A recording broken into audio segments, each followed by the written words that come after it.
Elle leur était criée, ils ne l'ont pas écoutée. Je vous parle ici d'un apprenti cuisinier, âgé de 16 ans. Il avait la vie devant lui et l'innocence de sa jeunesse. Il était dans la période que nous tous ici pourrions décrire comme essentielle dans le développement d'un enfant. Et pourtant, la justice lui a refusé la possibilité de la vivre. Il avait avoué et cela leur avait suffi. Il était jeune, trop jeune pour cela. Terrifié, il l'était parce que le destin venait de lui avouer à son tour qu'il était scellé. Il voulait juste rentrer chez lui. Mais la justice lui en a pas laissé le choix. Condamné à sacrifier sa jeunesse, son avenir, il était innocent.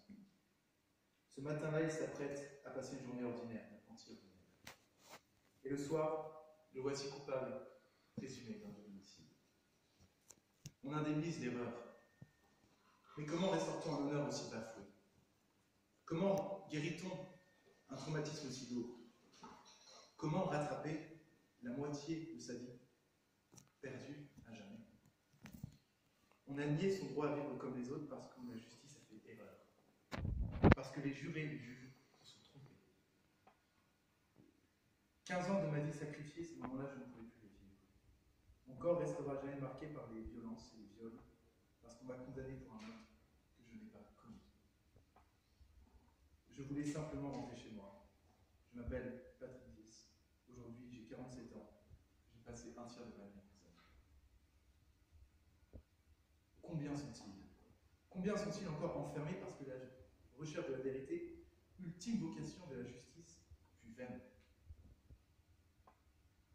La vérité du juriste n'est pas la vérité, disait Henri David Thoreau. Cette phrase résonne ici, face à vous, comme une provocation.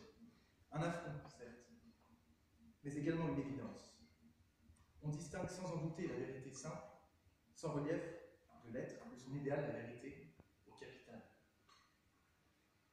Il est nécessaire pour comprendre cette affirmation d'en définir les termes. Tout d'abord, qu'entendons-nous par le mot juriste, qui serait ici le prétendant à la vérité? Dans le dictionnaire Larousse, le juriste désigne la personne qui, ayant fait des études de droit, le connaît, le pratique et comprend être l'auteur. La dénomination de juriste comprend ainsi toutes les professions en droit. L'avocat, le jurisconsulte ou encore le professeur. Le juriste est dépendant de la règle de droit et par ce biais est subordonné à l'homme. Cependant, le deuxième terme est double, à la seule différence de la majuscule pour l'inventer. La vérité du juriste se conçoit comme d'une part ce qui est vrai et démontré, à savoir ce que l'on peut rapporter à la preuve, mais aussi, d'autre part, la vérité du juriste se conçoit comme le rattachement d'un fait à une loi. Toute cette conception est alors limitée par de nombreuses manières. Voici alors pourquoi, en admettant les limites et les identifiant, je vous expliquerai que la vérité du juriste ne peut en aucun cas être la vérité. Le droit, et celui qui le pratique, le juriste, sont face à une relation diamétralement opposée aux autres sciences, dites mathématiques, que j'évoquerai plus tard. Regardons d'abord le droit. Le droit se définit comme l'ensemble des règles qui régissent la conduite de l'homme en société par des rapports sociaux. De façon plus complète, le droit désigne l'ensemble des règles imposées aux membres d'une société pour que leurs rapports sociaux échappent à l'arbitraire et à la violence des individus et soient conformes à l'éthique dominante. Le droit, sujet clé du juriste, est alors une institution de règles établie dans le but de maintenir un lien social dans une société. Le droit a pour priorité les êtres humains et le vivre ensemble. Il est donc changeant, propre à des communautés, défini par une idéologie majoritaire ou une idéologie imposée. Considérer que le juriste détient la vérité serait donc en réalité établir un postulat, que sa règle ne connaît ni d'exception dans le temps, ni d'exception dans l'espace. Blaise Pascal disait « Plaisante justice qu'une rivière bornée, vérité au-delà des Pyrénées, erreur au-delà. » Cette déclaration permet de saisir toute la variabilité de la justice des hommes, selon les époques, les cultures et les lieux. Même si aucun droit international n'était appliqué à l'époque de Pascal, il constate qu'il suffit de traverser une simple rivière, une chaîne de montagnes, ici les Pyrénées, pour entendre prononcer une sentence différente à l'égard d'un même crime. Ce qui est légal ici se trouve donc interdit ailleurs. Voilà une justice fort amusante, par conséquent, dont les lois qui la guident peuvent être absolument vraies d'un côté et évidemment fausses de l'autre côté de frontière. Le droit est, nous l'avons compris, mouvant dans l'espace et dans le temps. Je prends pour illustration le combat de David Henry Thoreau, auteur de la phrase, qui en son temps a combattu la règle et par conséquent les juristes, à une époque où la vérité du juridique et du juriste donnait raison à l'esclavagisme. Croire que la vérité du juriste est la vérité en oubliant qu'elle obéit à des principes, des croyances ou des valeurs, c'est se rendre complice de la colonisation ou de l'esclavagisme en son temps. Ces règles que l'on impose ne peuvent être des règles universelles et vérifiables. Le droit qui régit l'activité du juriste est inspiré par une volonté de justice, toujours subjective, de régulation pour le vivre ensemble, non pas dans un but de vérité avec un grand V. Quand bien même on reconnaît à une loi, une règle morale ou politique une valeur contraignante et universelle, est-elle pour autant respectée de tous? Il n'y a pas de vérité unique dans le droit. Les écarts et les conflits entre la multitude des droits nationaux à travers le monde en témoignent. N'oublions pas que, par exemple, en Corée du Nord, la vérité n'est due que par un seul homme, Kim Jong-un, dont la réputation le précède, et que la vérité qu'il prêche en Corée ne sera jamais entendue en Corée. La justice d'un pays n'est pas celle d'un autre. Je le disais précédemment, le droit est une science humaine, ayant un objet social, la justice. Elle ne peut être universelle et unique dans le monde, puisque tous ne peuvent la percevoir de la même manière. Le juriste répond à la loi que l'on lui dicte, et par cela, le droit ne peut être la vérité. Le juriste répond à un problème qu'on lui pose à l'instant T. Mais cette réponse peut changer diamétralement dans le temps, puisque le droit change, et ne s'impose pas à tous les êtres humains de la même manière. Le droit est une science, oui, mais une science humaine. Et par définition, elle est vouée à s'adapter aux particuliers. Bien sûr, d'un point de vue judiciaire, la vérité se conçoit comme ce qui est vrai, à savoir ce qu'on peut rapporter à la preuve. Mais ça n'est cependant pas suffisant pour concevoir la vérité avec un grand V et rendre la vérité tant recherchée, absolue et immuable. Parce que les actes humains pour lesquels on établit une loi consistent à appliquer une règle avec un singulier, variable à l'infini et délimité dans l'espace et dans le temps, il est donc impossible d'instituer une règle légale qui ne serait jamais défaite. La loi, la justice, et par définition l'étude de celle-ci, sont alors imparfaites. Le droit ne connaît pas de loi universelle se répétant à l'infini avec une exacte similarité, une exacte interprétation. En somme, elle ne connaît pas de vérité absolue. Je le comprends, on aimerait considérer par nos principes et nos valeurs que notre droit puisse être appliqué à tous. Mais qui sommes-nous? Juristes, certes, dit droits de l'homme, mais juristes d'un seul pays, la France, pour décréter nos lois, nos règles, l'universalité que demande la vérité. La loi est imparfaite, parce que l'erreur est humaine. La vérité avec un petit v du juriste ne cessera jamais de se contredire dans le temps et dans l'espace. Dans le droit, nul ne pourra jamais détenir la vérité. La racine la plus profonde des erreurs est la certitude. La certitude qu'il n'y a qu'une seule et unique vérité, et qu'on la détient. Cette logique s'applique d'autant au droit qu'à la science. Je vous en ai fait comparer la science mathématique au droit. Puisque dans la science mathématique, la géométrie est l'exemple de la vérité, disait Berkeley. La géométrie serait universelle car elle ne dépend ni du temps, ni de l'espace, ni du moment. Les lois en géométrie ne sont pas variables. Elles ne connaissent pas d'exactitude véritable. La géométrie semblerait ainsi être l'exemple d'une rigueur que le droit ne pourrait reprendre. Mais quelle erreur! Dire que le géomètre ou le mathématicien ont une rigueur de vérité que le juriste ne peut s'approprier de la même manière est un non-sens. Même si Spinoza a rédigé son éthique Mors Geometrico pour raisonner aussi démonstrativement que les traités de géométrie, dans le but de rechercher la vérité, en réalité, il a échoué. Tous ont échoué dans la quête inaccessible de la vérité de l'homme. Il est vrai que le théorème n'admet ni limitation ni exception dans le temps et dans l'espace. Mais la cohérence d'une pensée ne peut suffire à garantir une vérité. Quand bien même la science tente par tout moyen d'éviter l'erreur pour accéder à la vérité. Il faut être critique et admettre que non plus ne détiennent pas la vérité. Pour preuve, il suffit de regarder l'origine de leur raisonnement. Wittgenstein disait « Toute la conception moderne du monde repose sur des illustrations prétendues lois naturelles. » Ici, on comprend que les lois dites naturelles sont assumies par des scientifiques comme tellement fortes qu'elles se justifient dans leur propre bien-fondé. Mais sont-elles pour autant justes? Sont-elles pour autant la vérité? Les mathématiques, ou plutôt la mathématique, sont un ensemble de connaissances abstraites, résultant de raisonnements logiques appliqués à des objets divers, tels que les nombres, les formes, les structures et les transformations. Cependant, toute la base des mathématiques se base sur des axiomes. Les axiomes sont déclarés vrais sur des postulats provisoirement ou partiellement admis. Pourtant, malgré leur origine, les axiomes constituent les fondements de toute théorie mathématique.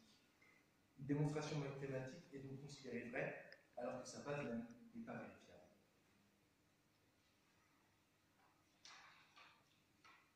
Les théories mathématiques sont alors incertaines, aussi incertaines que leur bien-fondé est invérifiable.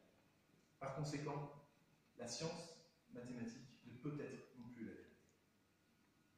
On ne peut affirmer la valeur universelle d'une théorie, d'une règle ou de la vérité en se basant sur des observations particulières, disait David Hume.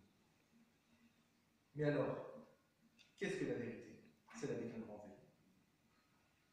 La vérité ne sera jamais l'apanage du droit ou du scientifique.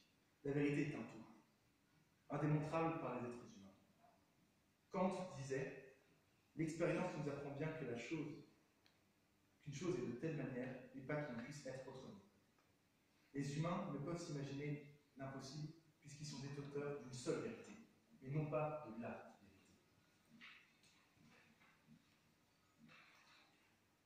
Le droit s'est basé pendant longtemps sur des illusions et des préjugés qui admettent l'esclavagisme et la ségrégation. Sur des principes dits pourtant anatomiques, biologiques et scientifiques. Mais le droit donnait des contre-exemples, puisqu'il existe différentes interprétations du même droit. Dans l'ordre social, il existe différentes interprétations dans l'espace.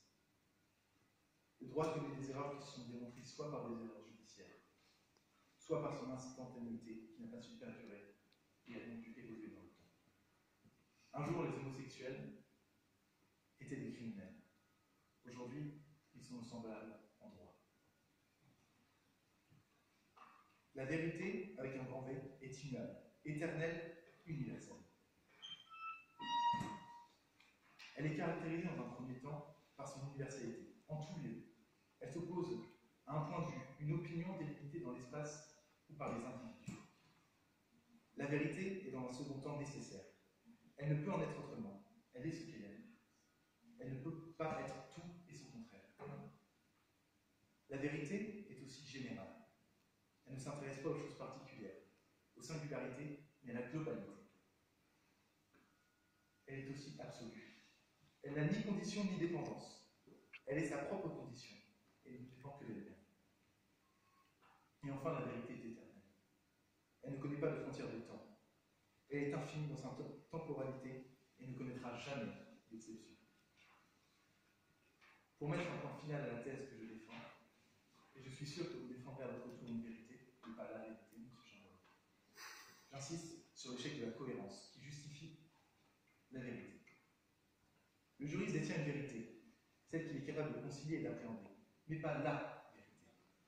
Il en est de même pour les scientifiques, pour le scientifique, et il en sera de même pour chacun d'entre nous. Alors, M. Chamberlain, aujourd'hui, vous n'aurez pas le monopole de la vérité. Je n'aurai pas non plus. Aujourd'hui, nous serons tous détenteurs d'une seule vérité, en accord avec nos principes, nos perceptions, nos positions sociales. Les personnes ne pourraient être détenteurs de la vérité. Denis Diderot disait, et je suis sûr que par cela il disait la vérité, on exige de moi que je recherche la vérité, mais non que je la trouve.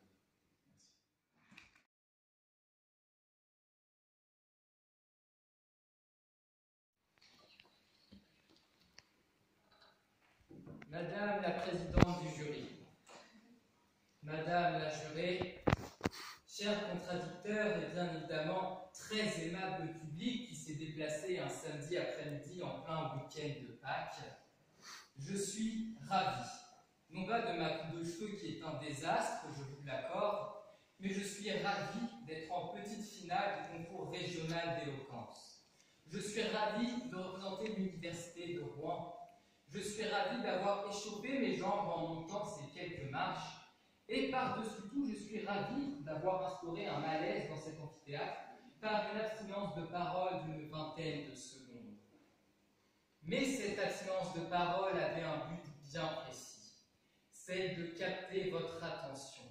Et je crois bien que j'ai réussi car je vois tous vos regards braqués sur ma petite personne tels des yeux de chauve-souris au milieu de la nuit. J'ai capté votre attention car aujourd'hui nous allons parler d'un sujet extrêmement important, extrêmement sérieux, la vérité. Je vous avoue qu'il y a quelques personnes dans cet amphithéâtre à qui je dirais bien leurs 4 vérités, mais je n'ai que 15 minutes et je n'aurai donc pas le temps. Qu'est-ce que la vérité? Immense question. Un jour, un homme a dit « La vérité d'un juriste n'est pas la vérité. » Cet homme, c'est Henri David Thoreau.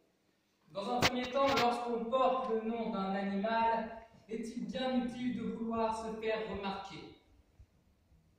Passons l'aspect subjectif des choses. Qui est réellement Henri David Thoreau? Un philosophe. Un piètre philosophe, car étant titulaire d'un bac littéraire, ce qui signifie que j'avais 8 heures de philosophie par semaine en terminale, des livres annexes sur la philosophie posés sur ma table de chevet, jamais, ô combien jamais, une seule mention pour Monsieur Thoreau.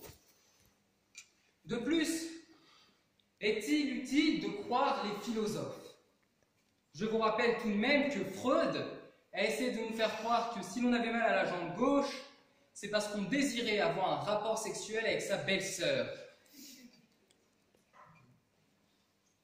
La vérité d'un juriste est-elle donc la vérité?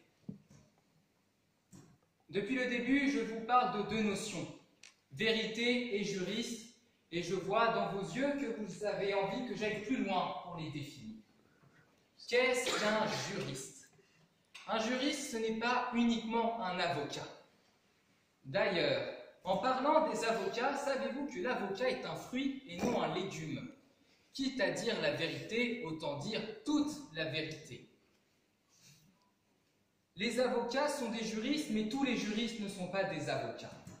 Les juristes, ce sont donc des personnes qui ont étudié le droit, qui connaissent le droit et qui pratiquent le droit, tels que les avocats, certes, mais les magistrats en général et les professeurs de droit notamment.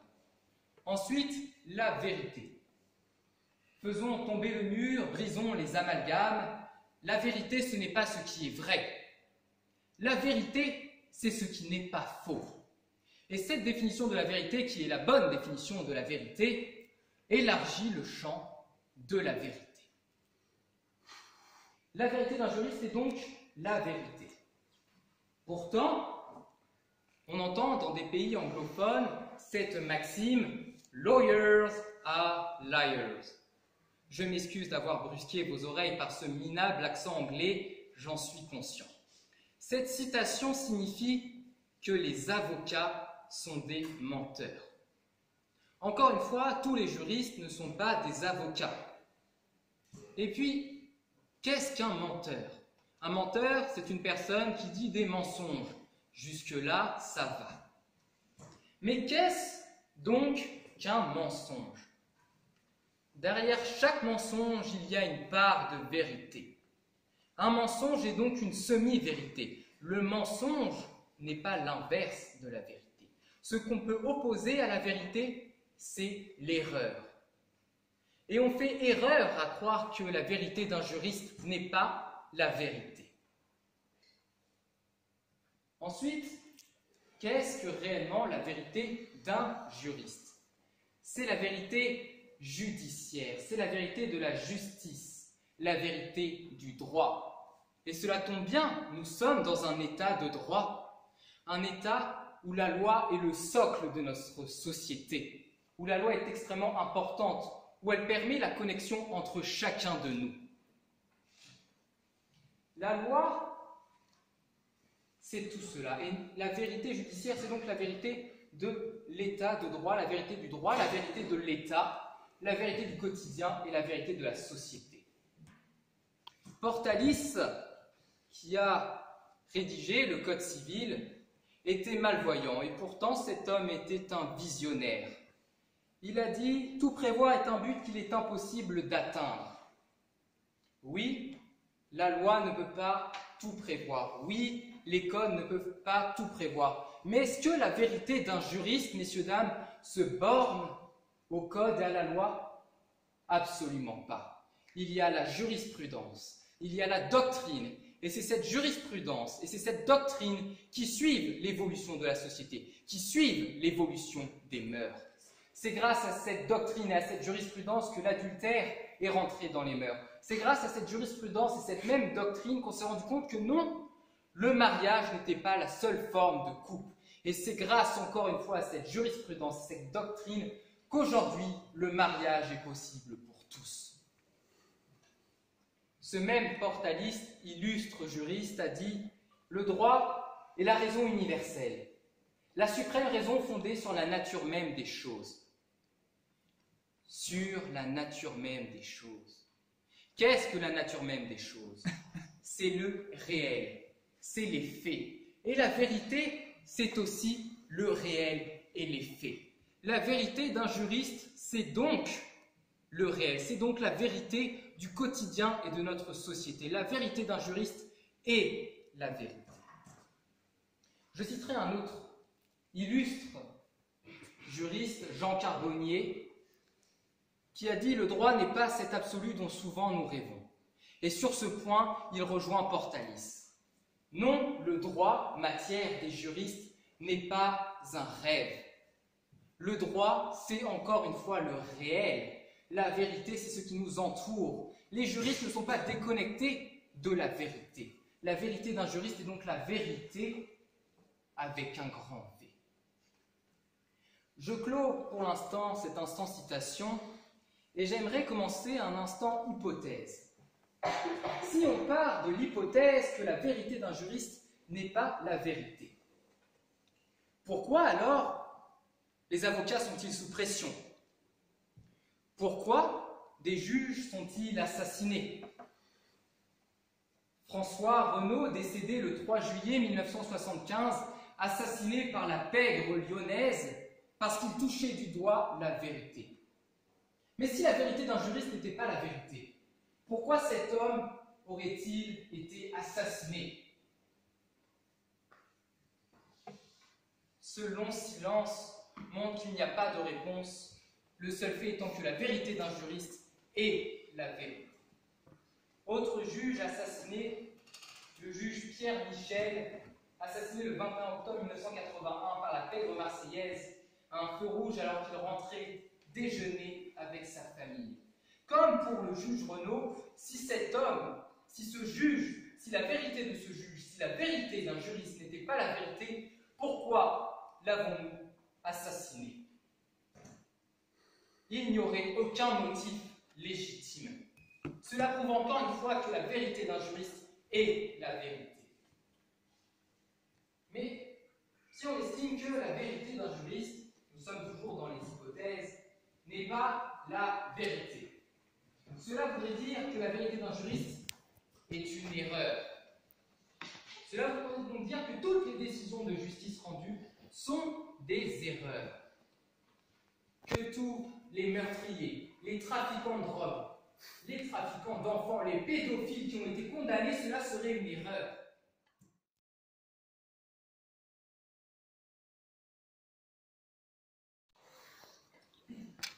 Vous avez parlé de M. Henri David Thoreau. Vous avez dit qu'il était philosophe. Vous êtes détenteur d'un bac littéraire. Vous avez oublié de mentionner qu'il était essayiste, mémorialiste et poète américain. Il fut aussi abolitionniste toute sa vie.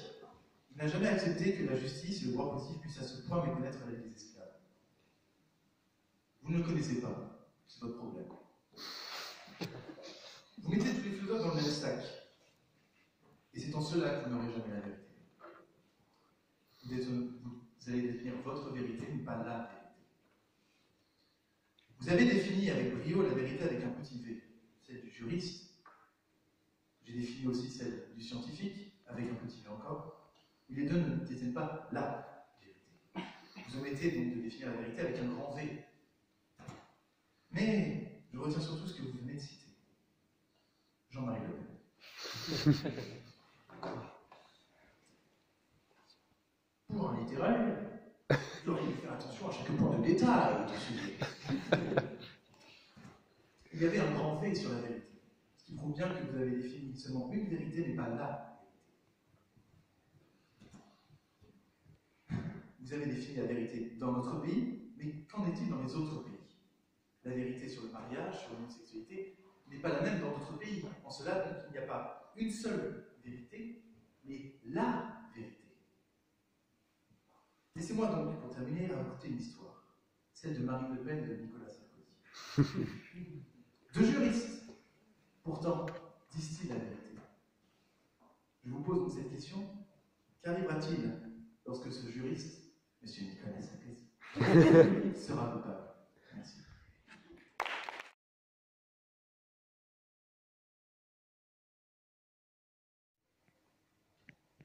Merci Madame la Présidente. Mon contradicteur a évoqué Patrick Dills et je suis navré que cet homme ait été condamné. Il avait 16 ans, double homicide, tout cela, et ce serait une erreur de la justice. Mais mon contradicteur l'a dit lui-même. Cet homme a avoué. L'erreur, est-ce la justice qui l'a faite ou est-ce cet homme qui a décidé d'avouer? Je vous laisse choisir, mon avis est tout tranché. Les juristes seraient subordonnés à la règle de droit. Encore une fois, c'est faux. C'est une calomnie que mon contradicteur a essayé de vous faire entendre. Comme je vous l'ai dit, il n'y a pas que la règle de droit, il y a aussi la doctrine et la jurisprudence. Jurisprudence qu'on peut qualifier de règle de droit, mais son fait s'associe à la doctrine. Le droit aurait donc pour objectif de maintenir l'autorité. Pourtant, le droit n'est pas imposé, on n'est pas tous imposés d'étudier le droit, et il évolue. La vérité d'hier n'est pas la vérité d'aujourd'hui, et elle sera encore moins la vérité de demain.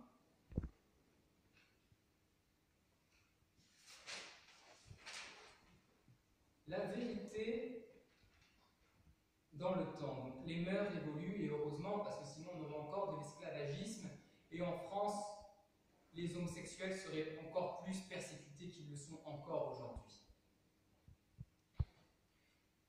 Le droit ne serait donc pas la vérité, d'après mon contradicteur,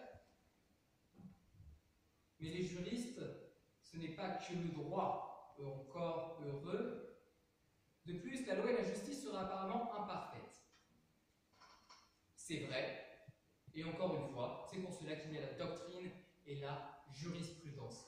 La vérité d'un juriste, elle n'est pas ennuyeuse. Ce n'est pas que les lois, que les codes, qu'aller au tribunal, et ce n'est pas qu'être un avocat. Mon contradicteur a mis en avant le fait que l'erreur est humaine, et il a raison. Heureusement, la vérité d'un juriste, comme je l'ai dit, n'est pas la vérité du juriste. On ne fait pas prévaloir sa parole lorsqu'on est juriste, on fait prévaloir le droit. Ensuite, mon contradicteur a comparé les maths et le droit. Ça m'a fait mal, j'ai fait un bac littéraire, les maths, ça fait longtemps que j'en ai plus fait. Les maths, c'est très compliqué. Et est-ce que ça sert dans la vie au quotidien, tout ce qu'on apprend? Des paraboles, des signes, des lettres avec un fois, x plus 2, alors que le droit.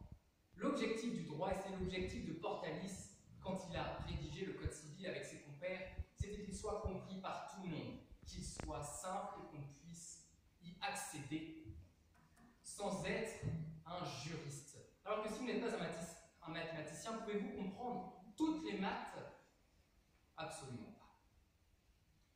Les maths se basent donc sur des faits et le réel, au final comme le droit, qui se base sur la vérité réelle, comme l'a dit Carbonnier, comme l'a dit Portalis. Ensuite, mon correcteur a terminé en disant quelque chose de très profond. La vérité est éternelle. Un petit peu comme les juristes au fond. Depuis la nuit des temps, les juristes sont présents. Il y en a partout, il y en avait dans les parlements, sous l'Ancien Régime. Ils faisaient tout. Du coup, depuis la nuit des temps, la vérité d'un juriste est éternelle, car la vérité est éternelle. Et mon correcteur a terminé en disant que je n'avais pas la vérité. Il a bien raison, car je ne suis qu'apprenti juriste. À la fin de mes études, j'espère bien l'avoir. Merci.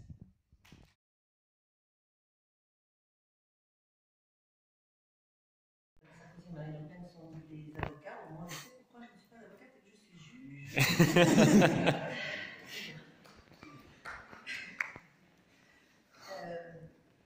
Je suis toujours frappée sur le fait que lorsqu'on parle de vérité et qu'on donne des exemples d'erreurs, on parle d'abord du pénal et rarement du civil.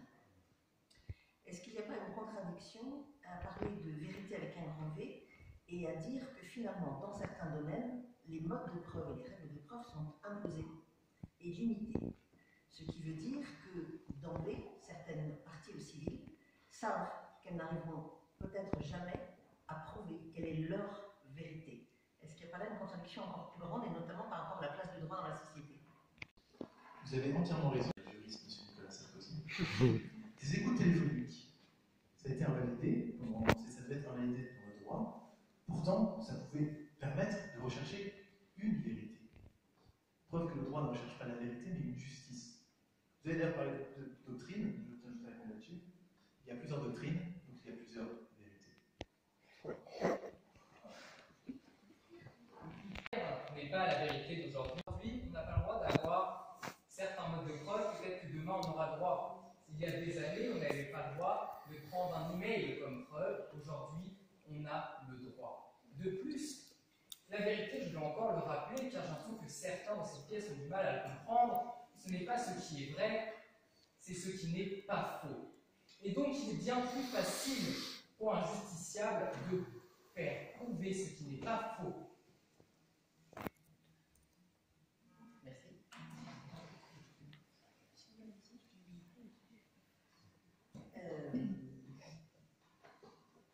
J'ai eu le sentiment dans vos explications à l'un et à l'autre que finalement, il y avait un mot, deux mots qu'on n'ose pas trop prononcer quand on parle de vérité, c'est le mot foi et le mot croyance. C'est-à-dire qu'en fait, une opinion deviendrait vérité ou pas selon que la croyance est assez forte pour l'admettre en tant que telle. Comment on peut gérer ces relations entre foi, croyance et vérité du juriste? Je vous ai déjà dit, le juriste ne tient pas la vérité, mais tous les hommes, puisqu'ils vivent dans une société, sont des hommes qui ont tous une passion. La passion, elle est biaisée par les croyances, par les principes, les valeurs, et par cela, du coup, l'être humain sera toujours biaisé dans sa recherche de la vérité. La vérité, c'est le monde intelligible qui surpasse les passions. Et par cela, du coup, on ne peut pas véritablement rechercher la vérité quand on est être humain. La vérité d'un juriste n'est pas la vérité du juriste. Si je suis apprenti juriste, mais peut-être que plus tard, quand je deviendrai juriste, j'aurai mes croyances et certains pourront dire que du coup, ma vérité est biaisée et que la vérité d'un juriste n'est pas la vérité. Toutefois, on le voit avec les juges, ils sont obligés d'être impartiaux. Et donc, ils mettent de côté leurs croyances, ils mettent de côté ce qui pourrait couper leur jugement pour faire prévaloir la vérité d'un juriste et donc la vérité avec un grand V. C'est dans un but de justice, non dans un but de vérité. Le juge recherche la justice. Le juge recherche la vérité, on ne va pas aller bien loin si on pas. Je recherche une vérité, celle constatée par les faits, les preuves. Mais le juge ne recherche pas la vérité. La vérité avec un grand V. Oui, il ne recherche pas la vérité. La vérité. Une adaptation, je voulais savoir. Vous avez parlé de l'exemple de l'affaire 10. Alors, je n'ai pas lu son livre. Comme tous les magistrats, je suis un peu. J'ai des quoi qui se hérissent de temps en temps sur certaines affaires, et notamment sur celle-là. Ce qui est intéressant dans l'affaire 10, c'est que. On parle des réformes là, qui vont peut-être réduire le rôle de la cour d'assises et des jurés en cour d'assises. La notion de croyance, de foi populaire, la notion de foi commune dans quelque chose, d'espoir commun, etc., de vérité qu'on recherche avec un grand V, elle me paraît contraire à l'idée de supprimer les jurés en cour d'assises. C'est une opinion évidemment personnelle. Ce qui est intéressant dans l'affaire 10, c'est que, je ne sais pas s'il en parle dans son livre, mais l'accusation qui a dans tous les cas pour rôle d'apporter les preuves de la culpabilité de quelqu'un et de le soutenir à l'audience, avait émis des doutes, et même dans le deuxième procès, le troisième procès, avait dit qu'effectivement il valait mieux acquitter. Et il y avait donc un jury populaire qui, avant la réforme, était donc de 9 jurés et 3 magistrats, qui sont réduits à 6 maintenant, qui n'ont pas suivi, pourtant, les doutes émis par l'accusation, ce qui est quand même assez rare en cour d'assises. Voilà. Et je me disais qu'il y avait là quand même une réflexion sur cette croyance absolue des jurés qui ont condamné, malgré, et pour avoir siégé X fois en cour d'assises, je sais très bien à quel point, lorsqu'un juge, avec sa robe, voilà, dit c'est comme ça, c'est la vérité, je vous l'apporte, ça compte. Voilà. Et notamment quand l'accusation nous le dit. Et donc pourtant, il y a eu ce décalage là, qui se sont mis, qui se sont répétés en plus, hein, parce qu'il y a eu ces 2 fois. Donc comment, voilà, là on a les techniciens du droit et on a une forte vérité que les jurés ont voulu manifester. Et pourtant, le droit est supposé reprendre la volonté générale et être le lien social. Comment on peut gérer tout ça? Dans l'affaire 10, du coup, l'avocat, enfin le parti qui a défendu, qui voulait justice pour les victimes, les parents des victimes, a peut-être dû toucher la corde sensible. Et il est toujours très compliqué, et je pense donc à Franck Berton et à M. Dupond-Moretti, de défendre quelqu'un qui est présumé coupable, tout le temps. Parce que ça voudrait dire que pour les victimes qui attendent réparation, qui attendent justice, on leur a menti.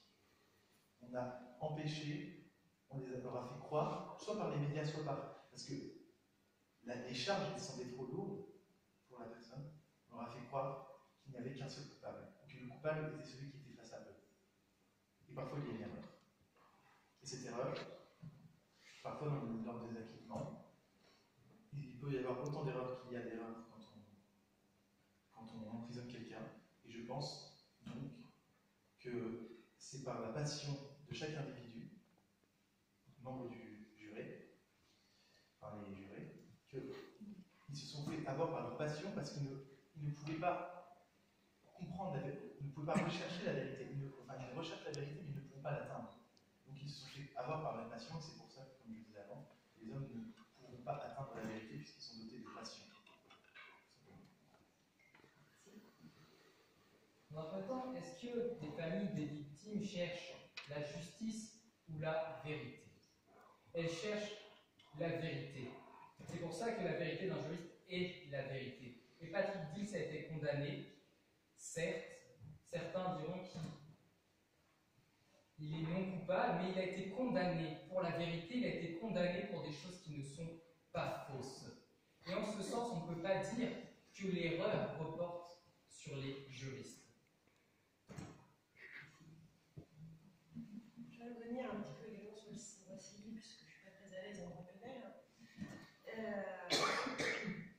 Vous savez sans doute qu'en matière de filiation, imaginons un enfant qui agit sans recherche de paternité, il veut donc chercher sa vérité, qui est son père, sauf qu'il agit plus de 10 ans après sa majorité. Son action va être irrecevable. Alors, où est la vérité? Eh bien, tout simplement, je le dis, il n'y aura pas de vérité là-dedans, puisque tout simplement, le droit empêche, parce qu'il est imparfait, parce qu'il y a des principes de justice, d'ordre public, d'ordre social qui empêche le droit d'accéder véritablement à une vérité absolue. Le droit est biaisé par les prescriptions, par les modes de preuve. Le droit ne peut se prévaloir de la recherche de la vérité, parce que le droit se base sur un ordre social et moral avant de se baser sur la vérité. Le droit, c'est la justice, non la vérité. Imaginons un enfant, il vient de naître et son père s'en occupe les 10 premières années. Il s'en occupe, il l'emmène à l'école, il vient le rechercher, il l'emmène en vacances, il en prend soin, c'est son fils. Et un jour, on vient lui dire, biologiquement, cet enfant n'est pas le tien. Est-ce vrai? Là n'est pas la question. La question c'est, est-ce que cet enfant n'est pas le fils de son père sociologique? Est-ce que ce père n'est pas un père? C'est faux. C'est son enfant. Ce n'est pas faux de dire que c'est son enfant. C'est la vérité, c'est son enfant, c'est lui qui l'a élevé et c'est lui qui l'élèvera plus tard. Il l'a aimé, il lui a donné tout ce qu'un père donne.